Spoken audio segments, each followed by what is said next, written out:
vezes você já começou algum projeto e teve que parar, não porque você quis, mas porque surgiu algo muito mais importante naquele momento e, de certa maneira, lhe obrigou a pausar o seu projeto. Para que você possa entender melhor o que eu quero dizer, vamos refletir, por exemplo, em uma escala de prioridade médica, onde hospitalar, onde chegam dois pacientes para que o médico possa atendê-lo, dois pacientes ao mesmo tempo, e um paciente com uma perna quebrada, um outro paciente com uma parada cardiorrespiratória. Se você parar para fazer uma análise, qual desses dois pacientes em uma escala de prioridade teria que ser atendido primeiro? É óbvio, né? Acredito que não precisamos nem pensar muito, mas o paciente em que necessita de um atendimento imediato, ou seja, emergente, terá a primazia no atendimento. Olá, eu sou o Sérgio Ramos, hoje são 6 de julho de 2022 e eu gostaria muito de refletir com você acerca da palavra de Deus, acerca da carta que Judas escreveu. E gostaríamos, para tanto, de tratar do tema hoje, deixando o importante para cuidar do urgente. Se nós pararmos para meditarmos um pouco a epístola de Judas, irmão de Tiago, meio-irmão do nosso Senhor e Salvador Jesus Cristo, ela é uma epístola que pouco se prega, que pouco se estuda, que pouco se ouve falar a respeito dela.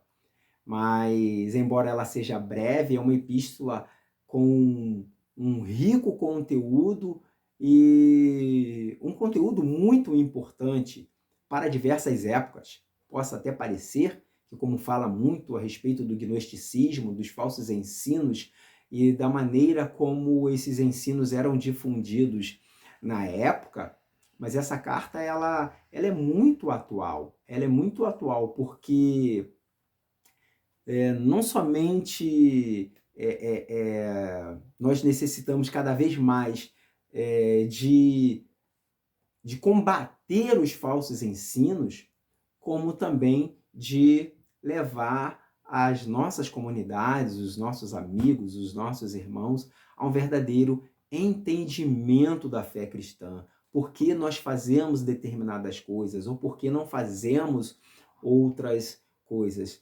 E podemos perceber, por exemplo, que o relativismo na sociedade atual ela tem ganho muito mais adeptos, cada dia mais adeptos. Por exemplo, o que era certo ou errado agora depende de um ponto de vista. Ela depende da situação em que ela se apresenta.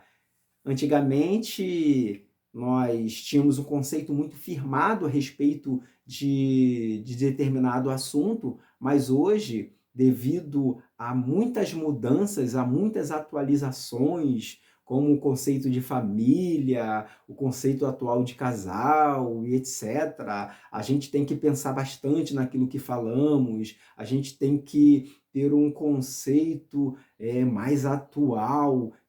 Isso é o que a sociedade prega ou tenta colocar na nossa mente. Depende do ponto de vista. É relativo.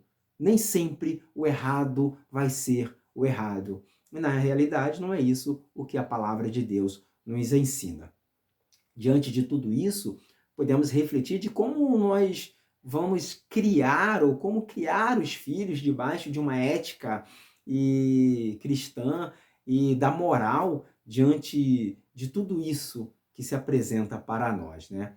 Em muitos casos, essa sociedade ela tem tentado de muitas formas e tem logrado êxito em algumas delas, implantar em nós o chip da sua verdade. Vamos refletir um pouco. Quero refletir um pouco, por exemplo, sobre a carta que Judas escreveu e a que ele não escreveu. na realidade, logo no início, nós podemos constatar no verso 3, onde ele vai dizer: amados, enquanto eu empregava toda a diligência para escrever-vos acerca da salvação que nos é comum, senti a necessidade de vos escrever e exortar-vos a pelejar pela fé que de uma vez para sempre, ou de uma vez por todas, foi entregue aos santos. Perceba que Judas, ele estava empenhado, e nas fontes em que nós consultamos, por exemplo, Michael Green, em seu comentário, e também Russell Champlin, dentre outros historiadores da época, eles colocam a possibilidade de que Judas, ele talvez tivesse até já compilado bastante informações, conteúdos, para poder apresentar algo a respeito da fé para aquela comunidade na época. Talvez Judas quisesse falar a respeito do batismo, a respeito da nossa fé em Cristo, sabe? Todos aqueles assuntos que é comum a todos nós cristãos, e hoje podemos falar assim, sem rótulo denominacional, mas aquilo que nos é comum para a nossa salvação. Só que Judas percebeu uma emergência, uma necessidade, algo muito mais importante para aquele momento. Então ele pausou, ele parou esse seu projeto para poder mandar um recado, para poder mandar algumas orientações para a comunidade na época a respeito do que estava acontecendo e qual deveria ser o posicionamento dos irmãos naquele momento. O que estava acontecendo? Verso 4, ele vai dizer que alguns se introduziram, alguns homens furtivamente se introduziram, ou de maneira sutil se introduziram no meio deles. No verso 8 vai dizer que, semelhantemente, estes falsos mestres. Então, o que estava acontecendo é que esses homens, esses falsos mestres, esses gnósticos, eles se infiltraram no meio da comunidade cristã, no meio do povo de Deus, e começou a ensinar, a difundir algumas doutrinas que iam, sabe, que se chocavam com o que a Bíblia, de uma maneira geral, ensina-nos. Por exemplo, eles pregavam, eles diziam que a graça de Deus, ela nos permitia, por exemplo, a viver de uma maneira imoral. Eles praticavam tanta imoralidade, mas diziam que, por conta da graça de Deus, eles não perderiam a salvação, eles não deixariam de ser salvos, porque a graça dava essa condição para eles. Em um outro momento, nós já falamos a respeito do gnosticismo e de algumas doutrinas, por isso não queremos entrar em tantos detalhes neste vídeo. A base, por exemplo, dos estudos dos gnósticos, que encontramos no verso 8 também, ela vai dizer que esses homens sonhando, ou esses sonhadores, eles contaminavam a sua carne, ou seja, toda a base, ou parte da base dos ensinamentos que eles levavam, que eles introduziam no meio do povo, naquela comunidade a qual Judas havia escrito aquela carta, era os seus sonhos, os sonhos que eles tinham, as revelações, as profecias que eles tinham. Então, baseado naqueles sonhos, eles começavam a ensinar as pessoas. Só que aqueles sonhos, que aqueles ensinamentos que eles tinham, não condiziam com a palavra de Deus. Vamos refletir então, por exemplo, em duas lições extraídas desta epístola. A primeira: às vezes se faz necessário interromper o que está fazendo para cuidar de algo muito mais importante para o momento. Falsos ensinos, os ensinamentos estavam sendo propagados naquela comunidade, e Judas não podia permitir que seus irmãos, ou talvez seus filhos na fé, talvez Judas tivesse já até ganho alguns daqueles, e agora, como o apóstolo Paulo, tinha um cuidado todo especial por aquela comunidade, um amor. Então Judas não queria que seus filhos, entre aspas, ou que aquela comunidade se perdesse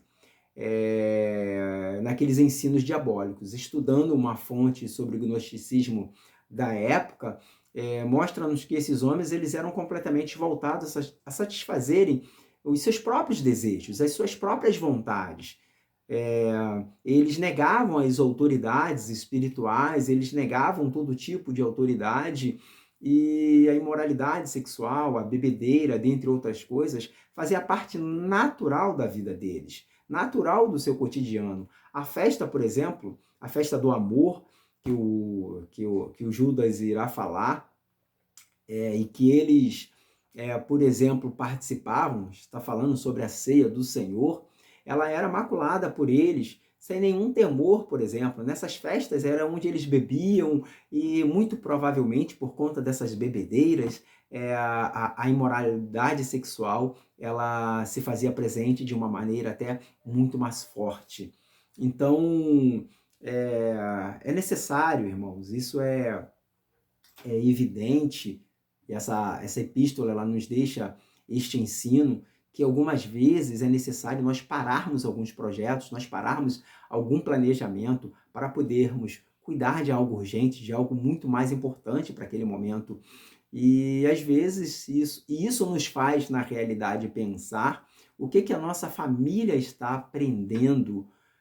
Você está a par de todos os ensinamentos que eles estão tendo, se alguns desses não condizem com a moral, com a ética e, sobretudo, com os ensinos apostólicos.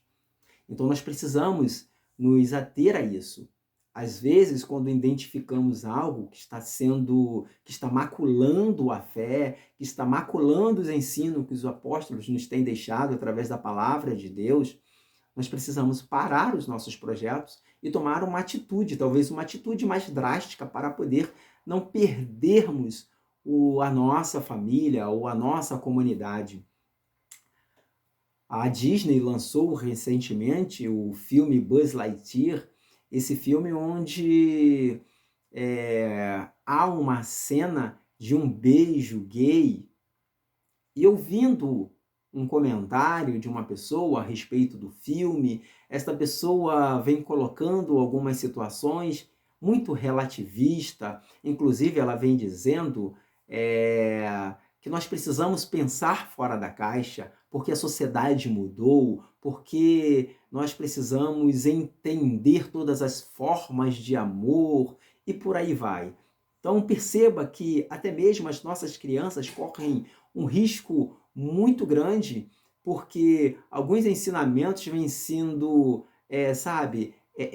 colocado de uma maneira talvez muito sutil. Mas foi só um beijo, foi só um selinho, sabe? Tentando minimizar as coisas. E como nós, adultos, já temos uma resistência muito maior a essas coisas, talvez seja uma artimanha do diabo de colocar essas cenas de uma maneira sutil, de uma maneira leve, para que as nossas crianças já vão se acostumando com isso, para quando elas chegarem numa idade de entendimento, numa idade mais madura, elas não tenham tanta aversão a isso, ela não tenha tanta resistência e isso se torne uma coisa natural, comum, como na realidade nós cristãos não cremos e não vemos desta forma, porque a palavra de Deus não nos ensina desta maneira. O segundo ensinamento que eu gostaria de trazer é sobre as fontes desses ensinamentos que eram pregados, que eram colocados ali para aquela comunidade. No versículo 8, vai dizer que esses falsos mestres, sonhando, eles contaminavam a sua carne, como eu li um pouco atrás. Existe um termo grego que quer dizer enupiniadizomai, que significa apenas sonhar. ou ter visões, não havendo qualquer sugestão de alucinação nessas palavras. Provavelmente está aqui em foco a afirmativa gnóstica de que eles tinham visões proféticas, visões e profecias, ou então, de uma forma geral, experiências místicas, né? Traduzindo assim. Então, a base dos ensinos deles eram os sonhos. Eles sonhavam e traziam esses sonhos, essas revelações, essas profecias e começavam a difundir no meio do povo de Deus. Bem, queridos, a reflexão que eu gostaria de trazer em cima disso é, na realidade, uma preocupação que nós temos, por exemplo, algumas pessoas que tudo quanto ela sonha, ela acredita vir de Deus. E nesses seus sonhos, muitas das vezes, não lhe traz uma clareza, não lhe traz uma verdadeira revelação e não tem, como é que eu vou te dizer, base alguma na palavra de Deus. Então, queridos, deixa eu trazer aqui uma reflexão para nós, te dar uma orientação quanto a isso. Nem tudo que você sonha vem da parte de Deus, nem tudo que nós sonhamos vem da parte de Deus. Nós precisamos entender isso.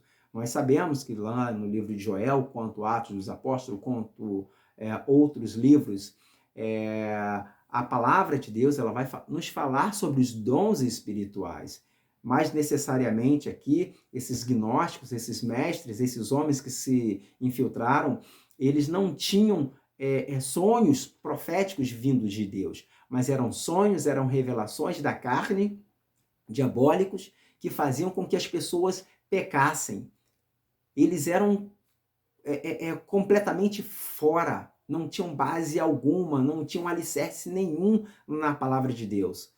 Nós podemos ver que o livro de Levítico, por exemplo, ele vai de uma maneira muito forte, e Pedro também vai falar a respeito disso, que o povo precisava ser santo, porque o Senhor, nosso Deus, é santo. Então não pode um ensino que está vindo baseado em sonhos, em revelações, contradizer a maior profecia que existe, que é a Bíblia Sagrada, que é a palavra de Deus. Então, aquilo que você sonhou, aquilo que alguém sonhou e trouxe para você, se não tiver, meu amigo, minha amiga, meu irmão, minha irmã, se não tiver balizado, se não condiz com a palavra de Deus, se não anda lado a lado com a palavra de Deus, rejeite.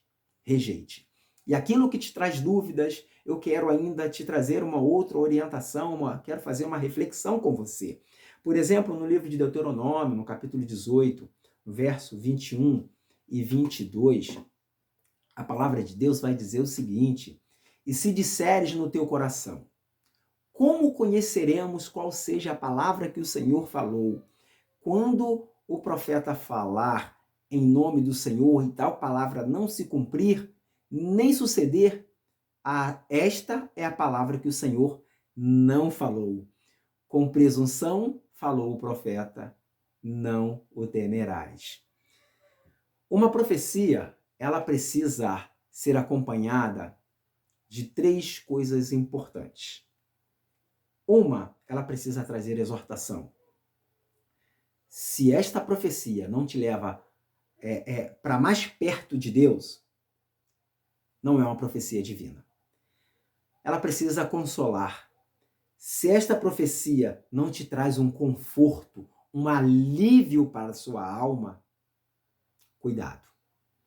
Em terceiro lugar, ela precisa trazer edificação. Se ela te leva a entender a vontade de Deus para um determinado assunto, não deixando qualquer dúvida, ok. Agora, se ela te deixa dúvida, se ela não te esclarece, querido, tome muito cuidado com isso, porque o mesmo Deus que te deu um sonho, ele certamente te revelará este sonho, de alguma forma, de algum modo. Por isso você, eu, nós precisamos orar para termos sim as revelações de Deus, mas para termos o entendimento dessas revelações. Por isso, quero aqui mais uma vez te afirmar, como em todos os e muitos vídeos que nós temos feito e alguns que nós temos postado, a palavra de Deus ela é a base para tudo. Ela é a maior profecia, é a maior revelação que o povo de Deus pode e tem que ter em mãos. Então, leia a Bíblia, ore, peça iluminação ao Senhor para que você possa entender os textos, não de uma maneira aleatória, mas leia de uma maneira contextualizada e entenda o que Deus queria dizer para aquele momento, para que você possa entender a sua contextualização e poder fazer uma aplicação saudável de acordo com a palavra de Deus. Esta é a reflexão que eu gostaria de deixar para você nesta oportunidade. Que Deus possa falar melhor ao seu coração e deixe aí o seu comentário, a sua dúvida, que aquilo que nos for possível estaremos aí respondendo. Que Deus assim abençoe. Eu sou Sérgio Ramos. Deixe o seu like, se inscreva aqui no nosso canal e fique com Deus e até o nosso próximo vídeo. Bye, bye.